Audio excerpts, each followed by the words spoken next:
Hey, everybody. I hope you are all doing well, and thank you all for joining us here today.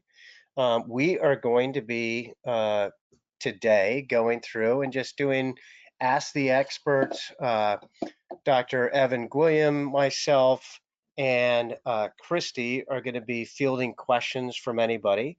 If you have questions regarding how to use the software, please feel free to go ahead and type them in the chat area, and you can go ahead, type your message in, and we will get them and we'll answer them to the best of our ability.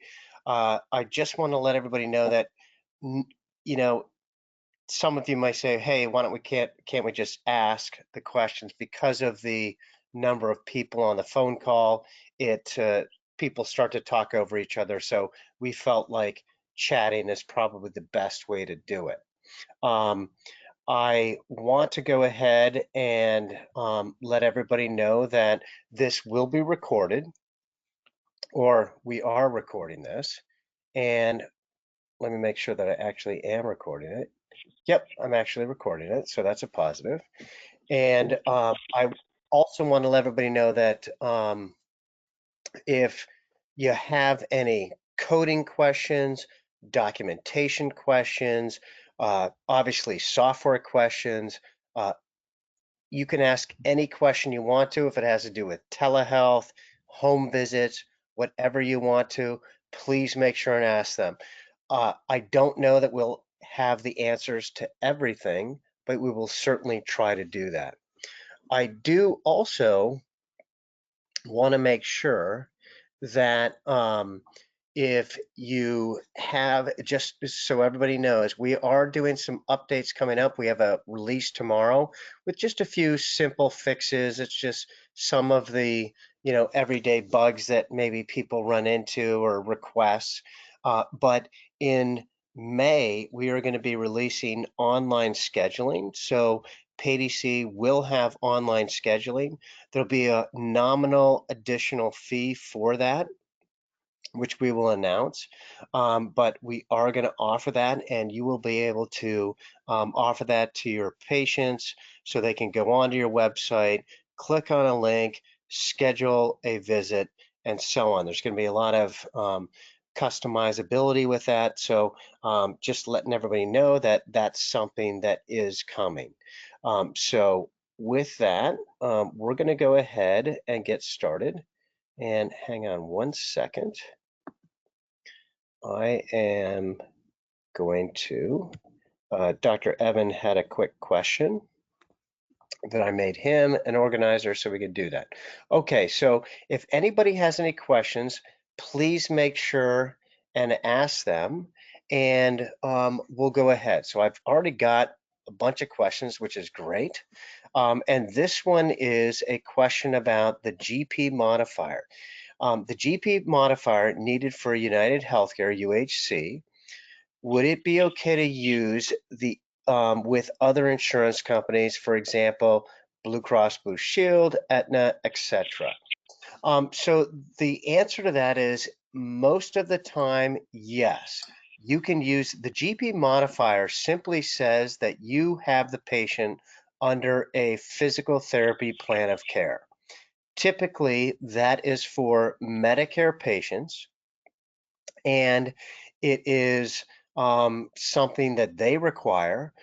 Certain payers like United require that modifier because they have said that we're going to start following Medicare guidelines. The key, though, is that you don't have to add that to all payers unless they request it. So if you add it to Blue Cross Blue Shield, if you add it to Aetna and other payers, just as a matter of, hey, because United offers it or requires that we add that, I'm going to go ahead and add the GP modifier. That actually could flag you. So I would only add the modifier if a payer requires it. And that's going to limit your, I guess you'd say, exposure to audit. And it really isn't necessary for those other payers. So could you add it? Sure. It's an informational modifier. It's not gonna, it's most likely not gonna require or result in a detrimental denial, but I wouldn't add it unless a payer specifically requires it. So that would be my overall answer to you. Again, could you add it? Sure. Do you have to add it? Most payers don't require it unless they absolutely follow Medicare. So I would, I'm not a fan of adding on modifiers when it's not required, because what it does is sometimes it, in essence, shows you raising your hand and saying, hey, I want you to take a look at me because I'm adding it when it's not required.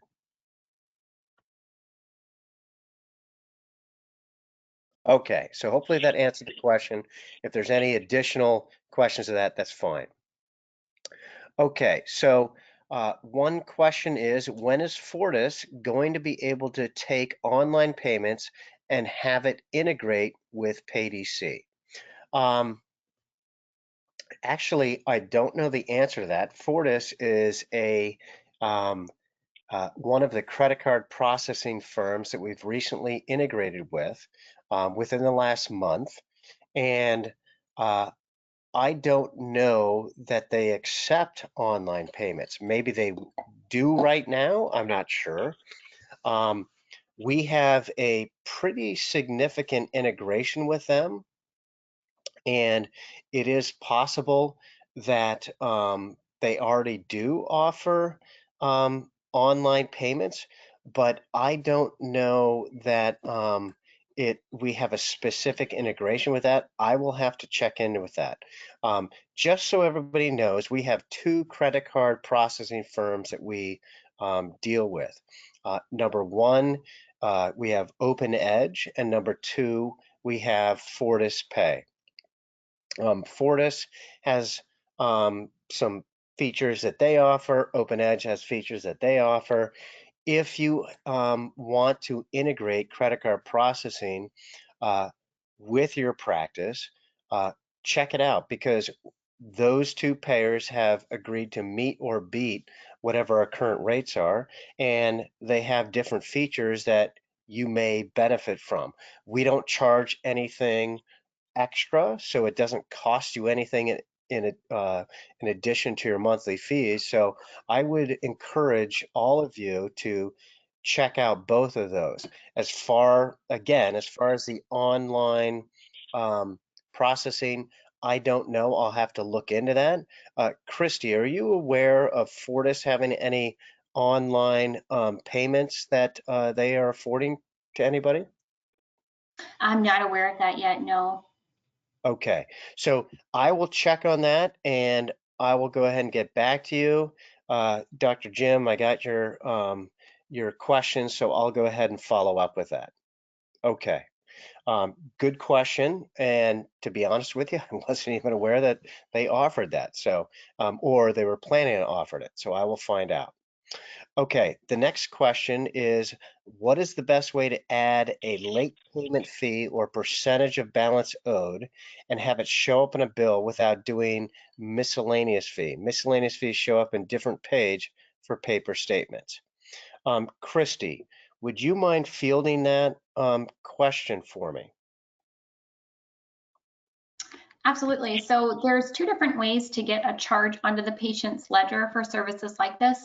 You could do a miscellaneous charge, or you can create a procedure code through your advanced settings and then go ahead and put that onto a self-pay claim for a patient. So you would open up the patient's account screen, you would click create claim, and then you'd be able to enter the procedure code that you created for this purpose, whether that be late fee or records request fee, whatever that charge might be. You'll go ahead and create the self-pay claim with that procedure code on it, and then that would appear on the patient's ledger. Okay, very good. Would you be able to just kind of show everybody how you would do that? If you have, do I need to make you the presenter, or can you go ahead and show your screen? Let's see. Go ahead and let me know if you're seeing my screen.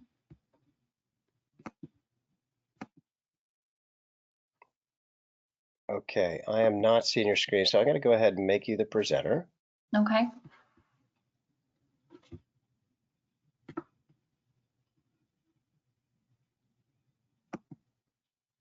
All right. I see the pop-up now.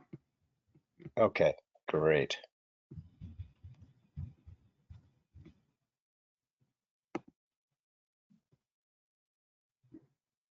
We're still not seeing your screen, just so you know.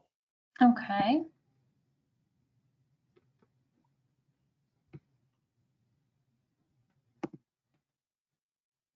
How about now? Yep, we're seeing it. That's great. Okay. All right. So what you'll want to do is start off in the advanced settings. This is something you'll do under your functional preferences. You'll click the plus sign next to care plans, then come down to procedure codes.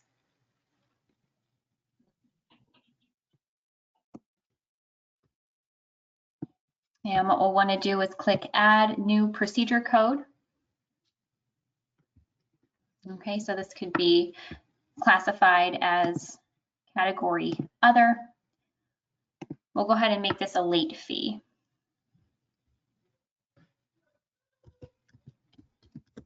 We'll create an in-house code.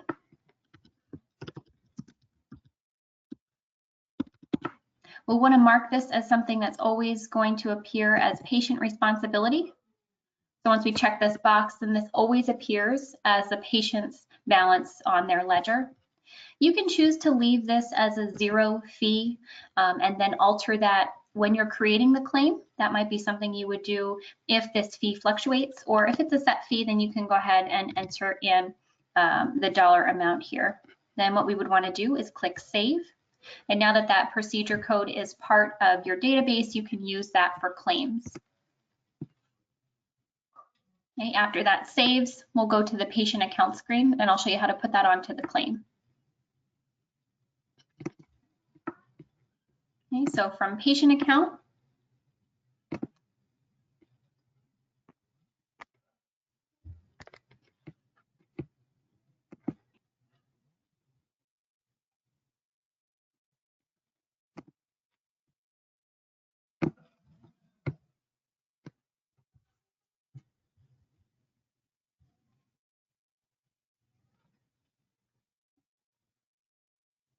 we're going to go ahead and click create new claim.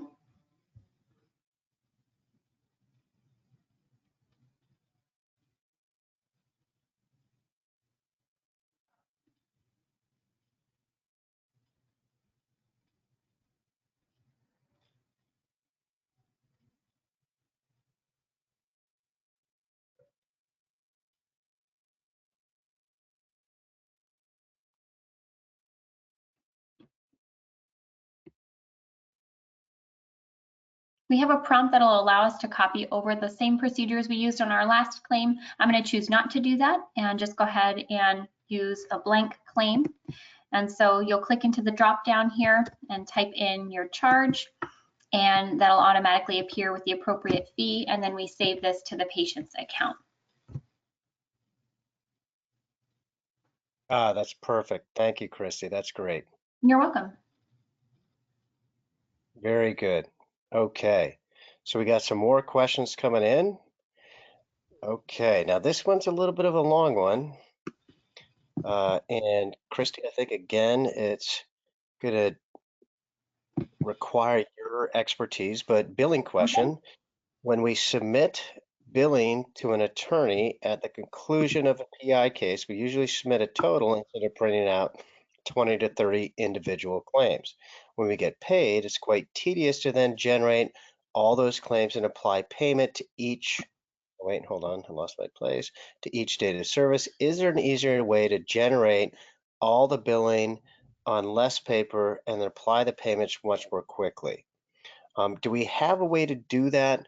I don't think we do. I think because we have line item billing, you have to go in and process it for each data service, but maybe you have some insight into that. Yeah, Dave, you're right about that. So as far as posting the payments to the claims, that would be done line by line. When it comes to getting the dollars over to the attorney, you don't necessarily have to print out a HICFA form unless that's something that the attorney does want to see. But for the most part, an attorney would be satisfied with a copy of the patient's ledger or the patient's statement. And so usually what I would do is I would recommend you go to that patient's ledger. And then down here at the bottom, we have the print ledger options and print statement. So rather than printing out an individual claim per page, this would condense it all onto a few pages for you, depending on the length of time that the patient had been treating. And so that's a more condensed way to get the charges over to the attorney. But your question about posting, yes, you would have to post that line by line. Yeah, and that really is, I totally understand the question, and I can appreciate that it does take a little more time. Maybe that's something we could consider in the future of doing. We have bulk payments for self-pay patients, but we don't have that for insurance. Maybe that's something we could consider, but the reason why we have it set up for that is, of course, to make sure that the accounting is as accurate as possible. So I will go ahead and submit that request to the development team if it's not already there, and see if there's something we can do to make it easier for that. So good question, and we'll look into that. Um, is there a limit with internet speeds? This is the next question, of course. Is there a limit with internet speeds that work best with PayDC? I have 8 workstations with 440. I could bump it to 1,400. Will that work better? I can tell you that according to our development team, now I know enough to be dangerous when it comes to uh, computers and so on. However, I can tell you that our development team has said that the faster the internet, the more efficient the software will work. So if you have a lot of workstations and you can up and bump up your internet speed, then it will definitely, almost definitely, I don't want to say definitely because nothing's ever absolute, but it will almost definitely make an impact on the speed as to which the software works.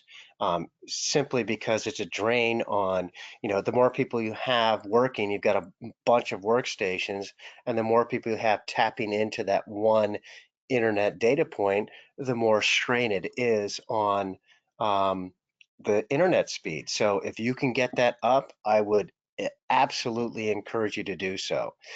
We have recently updated our servers to the latest and greatest. We use a little company called Microsoft to host, and the faster your internet is, the faster the system works. So if you can take advantage of that, I strongly encourage you to do so. That's a really good question. Okay, so the next question is, what is the best way to put in macros, and is there a downloadable list we can get? Dr. Evan, I'm going to turn that over to you, and maybe you could show the protocols that we developed with the macros, and you could show everybody how to get that. The only thing that I want to add to this is you have to copy and paste, so it will, you can't do like a bulk upload of the macros. However, you can copy and paste one at a time into the system and do that. I was talking with a provider today. He has the document that Dr. Evan put together that we both worked on, and I would strongly encourage providers to do that. It deals with many different things: long-term goals, short-term goals, descriptions of ortho and neuro tests. So absolutely, I would do that. We'll send you that document in a Word format, and Dr. Evan can show you that. But it's no real easy way, because the way the system is set up is that everybody can individualize it to meet their needs.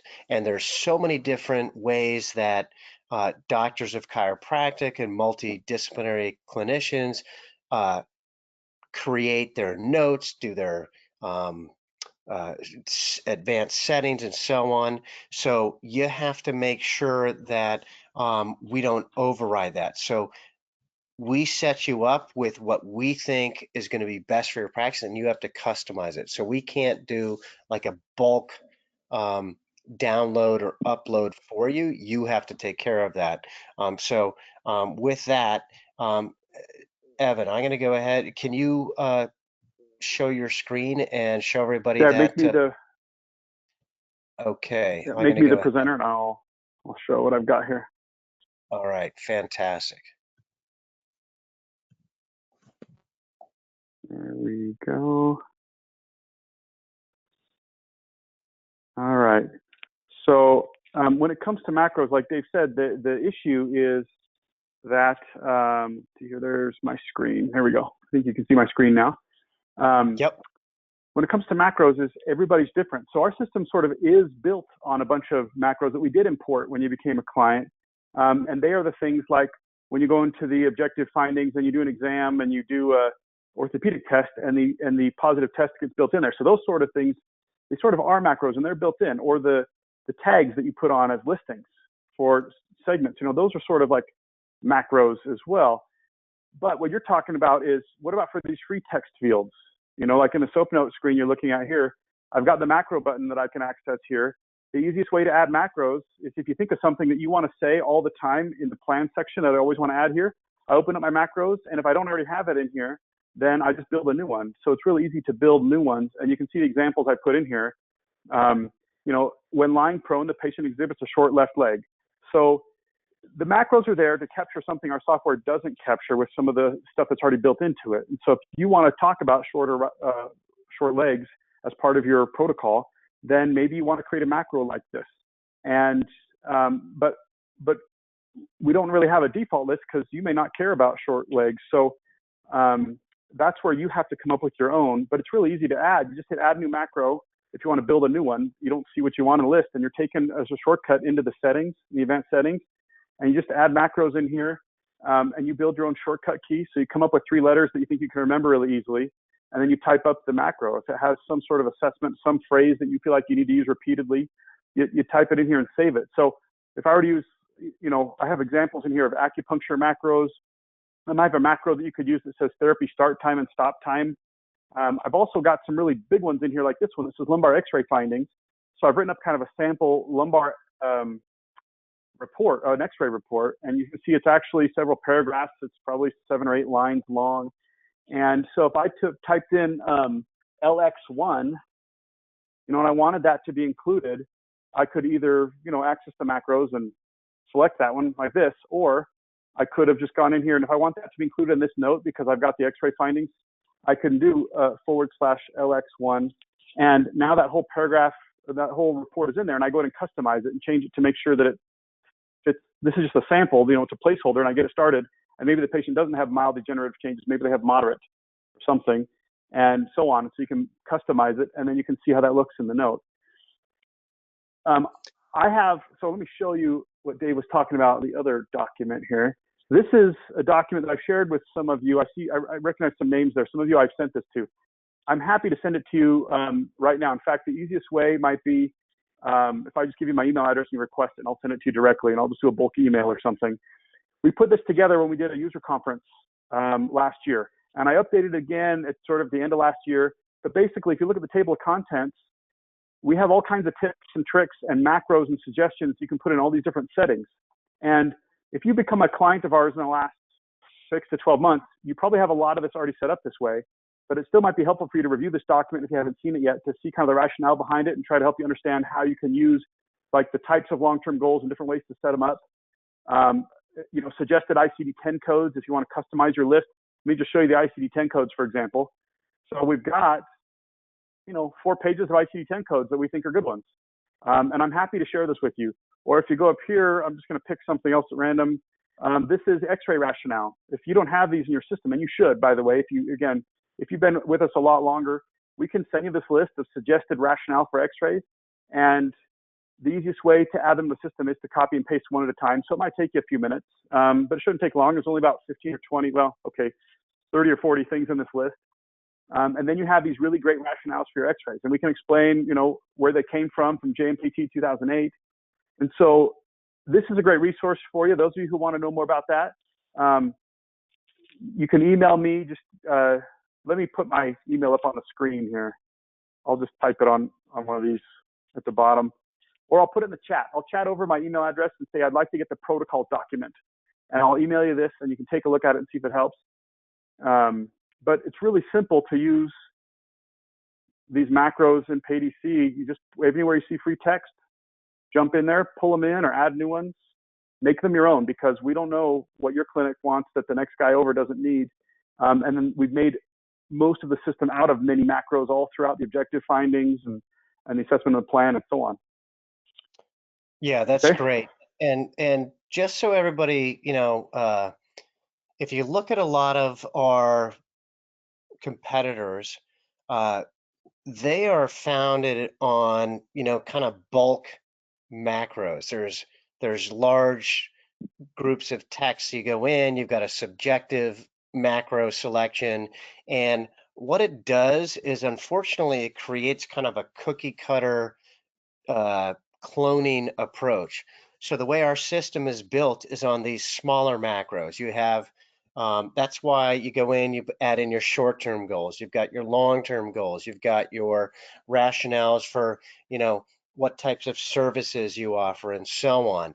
And that document that Evan and I prepared will really help you to kind of build those building blocks. So instead of these large macros and cookie cutter sentence structures, it's the PayDC is built on really smaller building blocks. So it's a more, again, it's about telling a story. So it's a more contemporaneous record.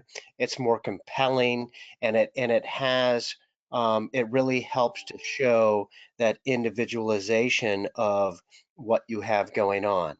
With that, Evan, since you're showing your screen, one of the questions that I just received was, what about the cranial nerves? You don't have a button for cranial nerves. How can I easily include the cranial nerves in my exam findings? So if you can show everybody how we've incorporated that would be great. Yep, excellent question. So the thing with cranial nerves is it's not built into the system per se.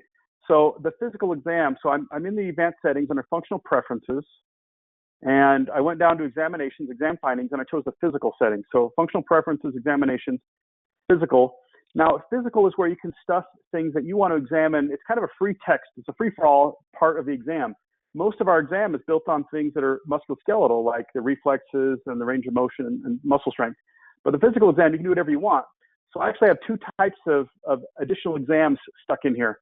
And I added cranial nerves. And what I did was I wrote up descriptions for different cranial nerves and what normal findings would be. For example, for cranial nerve 7, the facial nerve, we have face symmetric with normal eye closure and smile. So that now if I go in to conduct that under the physical exam and the objective findings, that's one of the options. All the nerves are there. All these ones that are included are there. And if they're normal, I simply check the box for within normal limits. And that implies that I tested these things that I've already preset into the descriptions. If they're abnormal, I put outside normal limits. And then I have free text where I can put in, hey, their tongue pushes off to the side, or when they smile, it's crooked. And so this is a place where you can create other exams like that. The cranial nerves is one. We've also got a sample. If you see these listings, these are more of a general physical exam. We've listed different things you might examine, like the ears and nose and respiratory system, and what a normal findings would be. So that means if you mark that you did this part of the exam, it means you listened to the lungs and they were normal and the SpO2 is normal. And so you tested those things. If you never test those things and get in and change this default text, that's what you would mark if it was normal. And you say abnormal, and you can type in what the abnormal findings are. So this, let me just show you, I've added these to this. And in that document that we talked about, the protocols document, we actually I have all this wording listed in there, so you can just copy and paste them in here one at a time, but you can get them in there in just a few minutes. But let me show you what it looks like in an actual note. If I jump in to Ella McPherson, and we were going to do an exam on her, and we decided to do a cranial nerve exam, I would just go into the objective findings, into the exam here, and I would jump into the physical examination, and I would see here all the cranial nerve options because in the settings I enabled them. And so you see the descriptions for each one. For optic nerve, cranial nerve 2, visualize as normal, visual fields normal, visual acuity tested. And I've marked it as normal. if something is abnormal, then I would hit this abnormality, and this is where I would type in, you know, their eyes are all messed up, or whatever my findings are. Okay, and that's how you can do a cranial nerve exam or any other physical exam you want to do. You stick it in this physical examination button, which is where we capture those special findings here. And if you were to look at how it looks in the note, I don't have any other exam findings in this note, but this is the customizable part of the exam. And when we preview the narrative, we can see how that's described right down here. You see, oops, it says cranial nerve 1 within normal limits, cranial nerve 2, their eyes are all messed up, you know, or whatever I typed there. The rest of them are all normal, so it defaults into normal. And so that's how you can do cranial nerves or any other physical exam you'd like to do. You could change these to be whatever you'd like. That's perfect. So they go in, they enter the type of examination that they're doing, and then they type in a description of that. That will default. And then if there's any abnormal finding, they can go in and customize that in the additional comment section, correct? Exactly. Yep. Okay, perfect. So Right in there. that's really good. So that is a really easy way. And remember that physical examination findings is for any of you that need to really customize the way that you do examinations to go through. Maybe it's nutritional consults, maybe it's cranial nerves, maybe it's your multidisciplinary practice or what have you. But you can go in, create a set of typical exam findings that you're looking for, preload it, and then it makes it very easy to go in and just go in and identify where you have positive, negative findings and so on, and then add any additional comments. So very good. That's great. Okay. The next question that I have is, do you know what the fee will be for online scheduling? Yes, I have been told that it's going to be $1 million if you want to do online scheduling. That's what I've been told. I'm just kidding. That was a joke. I actually Hilarious. think, yeah, super hilarious.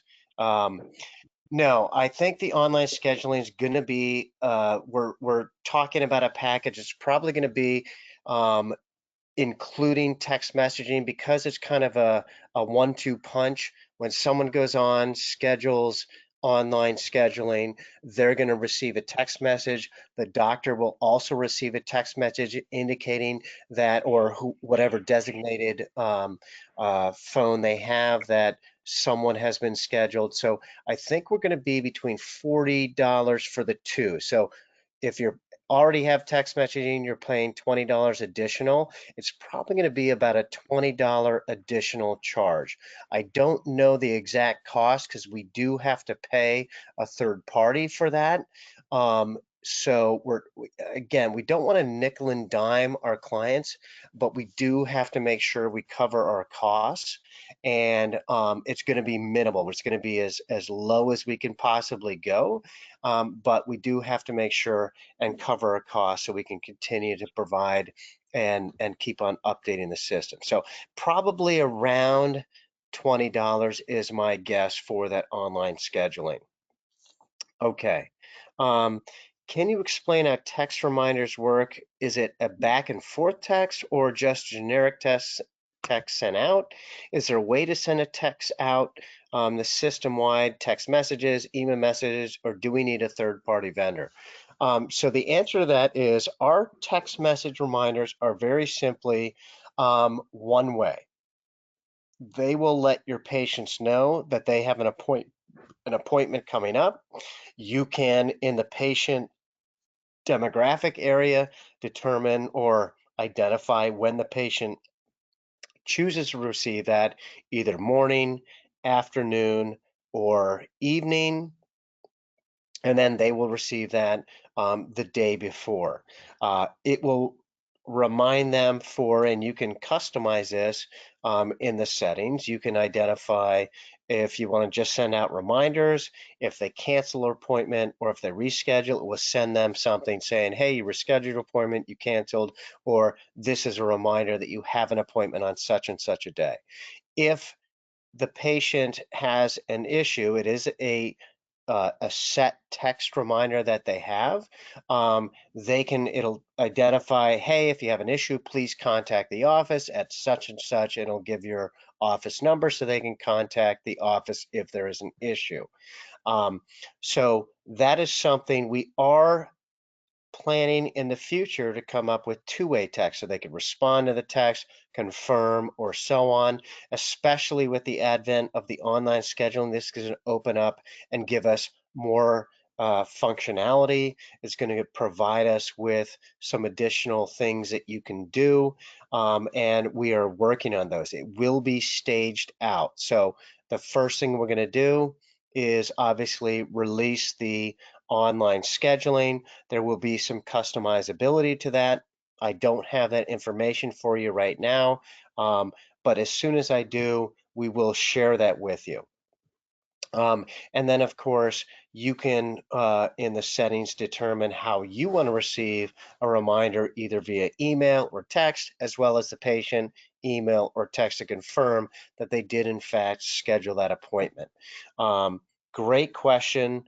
We are working, it is a work in progress right now, but it is simply a one-way communication, and if they have an issue, they will have to contact you. So good question, and it is a work in progress that we are continuing to try and evolve over time. Okay, great question so far. Do we have any more questions from everybody? I know we're about 40 minutes in. We try and set these up for 30, 45 minutes. So hold on one question. Hold on, let me just double check. Dr. Evan, do you have any other questions that you've received? I did get one about modifiers, and I wanted to show everybody this because I think it'll apply to more than one of you.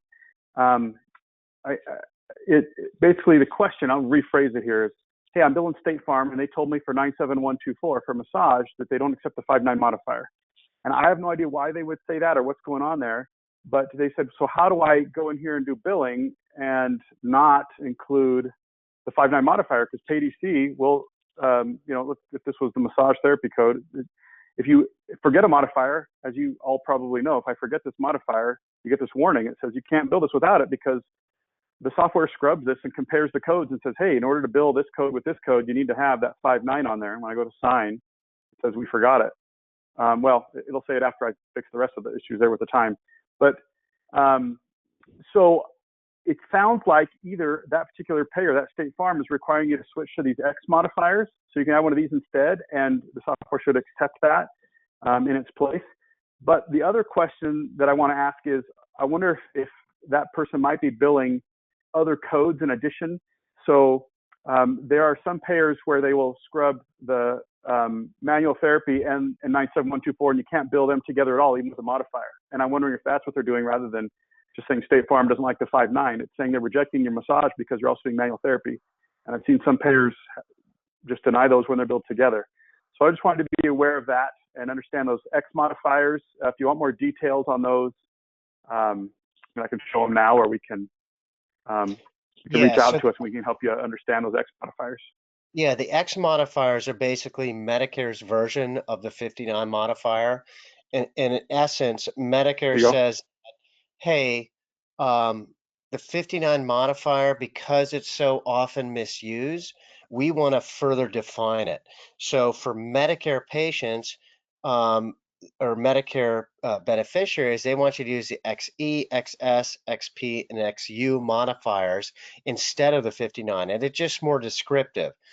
In most instances, when you use the X modifiers in the chiropractic setting, you're saying that, hey, I am doing massage to a separate structure, XS, than the one that I'm adjusting.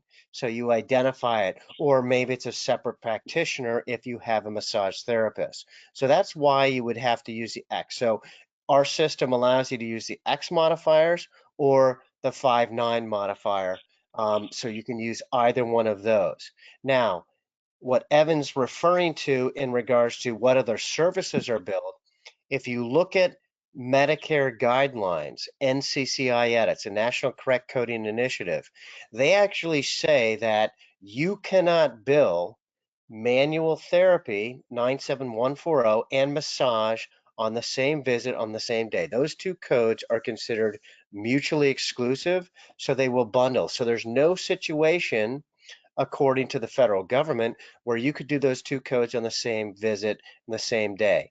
Most payers follow those guidelines, so that could be another reason why they are getting denied for that service. So 97140 and 97124, according to the National Correct Coding Initiative, cannot be billed on the same visit and the same day.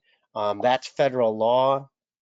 So any payer that follows Medicare guidelines will automatically deny that. So take a look at that, or maybe it's that if you're not doing the two on the same day, you need to use the X modifier. So keep in mind that payers are kind of, I think they do it accidentally on purpose, switch around the codes, switch around the modifiers, choose what they want that's going to serve their purpose best, and we get kind of caught in the crosshairs. So keep that in mind, and that's something that I would really try and pay attention to. Okay, that is all the questions. Oh, wait, I have a question here. Can you use 59 plus XU? The answer to that is no. You either use either 59 or XU. Okay, the two are not, you can't bill the 59 and the X modifiers. You have to determine which one you use. So, good question. You use either or, okay? You can either use the 59 modifier, or if a payer requires, hey, we're following Medicare guidelines like United, you have to use those X modifiers. Good question. Thank you for asking that. That's very good. Okay, just as a reminder, we are recording this session. If you want to refer back to it, we will have this posted on our website. Great questions today. I want to remind everybody that we do have a referral program with PayDC. If you know of anybody that's looking for a system, like right now, we're actually getting a lot of providers that are saying, hey, now's the time to switch. We're a little slower. It's a good time to go through and maybe think about another system. If you feel like we would be a good fit for a colleague of yours, please feel free to refer them. We are offering a $1,000 referral fee. Okay, that's $1,000. If you refer someone that gets a system, the full system, you will receive $1,000. If they get documentation only, then you would get $500. So we encourage you to send people, call us up, shoot Mary an email, marym@paydc.com. She'll set up with a demo. Dr. Evan, myself, or any of our other sales team will provide the demo. And if they sign up, you will get that referral fee. Bob will send you a check, and you can use that for whatever you want to. And of course, we encourage you to do so.